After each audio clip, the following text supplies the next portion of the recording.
talking through the interests and skills. One of the important things to remember is that all jobs are going to have disconnects. All jobs are going to have pieces that you hate. All jobs are going to have skills that you're not good at yet, which is going to scare the crap out of you. But the job that you have ahead of you is to minimize the number of tasks that you don't like, maximize the number of tasks that you do like, and then work to develop the skills that you need. And you can do that during your PhD, and you can do that during your postdoc, and you can do that while you're on the job. A job isn't going to be challenging unless there's new skills to develop. So now we're going to talk a little bit about incorporating your values. So you may have noticed that the values aren't incorporated into the calculations. There's a few reasons for this. One is because values can be very, very specific to very specific jobs as opposed to careers or job types. What might be a family-friendly environment in one company will look totally different than the family-friendly environment in another company, and an entire career could be 90% unfamily-friendly, except for the one company that really wants to make an effort to help with that. That's just one example. But you can have a very strong values disconnect with the possible careers as well. So what does that look like? So I have one example up here. This is an actual postdoc who came through our office. Her name was not Teresa. We're just going to call her Teresa. She was a basic sciences postdoc. She was close to finishing. Her spouse was also a postdoc. And so they were feeling the money crunch. They were thinking about a family. They really, they'd already spent 6 years in a PhD, 5 years in a postdoc. That's 11 years of time not getting paid very well. They really were anxious to get on with settling down in their lives. And so she had applied for a technical sales position. So this is a position where you go help people set up these complicated confocal microscopes, get the experiments going. It was very technically rewarding because she got to troubleshoot experiments.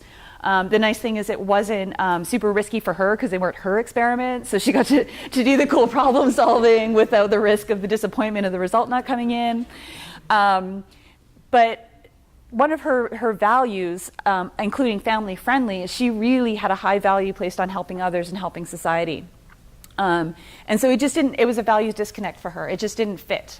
It didn't feel that particular position didn't have that same value. It could be that there's another technical sales position in a different company that would be a good fit. You could imagine a company that works with doctors to understand drug treatments. That's a technical sales position. But this particular one wasn't a good fit. She ended up working at a scientist in a pharma company. And what was very important to her in this case was being much closer to the translation of treating the disease and working with the people. So she was able to reconcile that values disconnect she had earlier. Another example, Michael, a grad student. So we're going to be real here and let's acknowledge that we have other things in our lives besides doing the greatest science that we can do. We're people, we've got families, we've got commitments, we've got other things going on.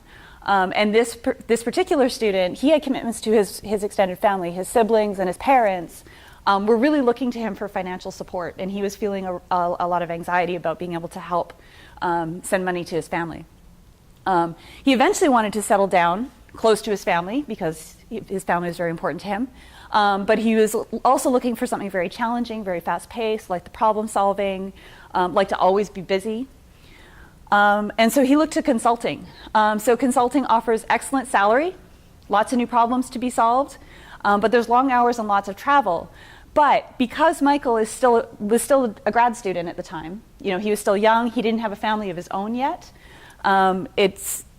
He currently had no ties to location. And so he could instead use consulting as doors to the future. So it's a very feasible option for him for 2 to 3 years.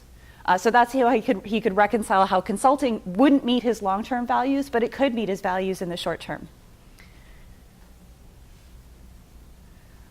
So again, I want you to take a minute, go back to that career path you were considering. So that one that you wrote down. You can choose one, you can choose all of them, however many you want. And then take a look at one of the values that you ranked as most important in your IDP.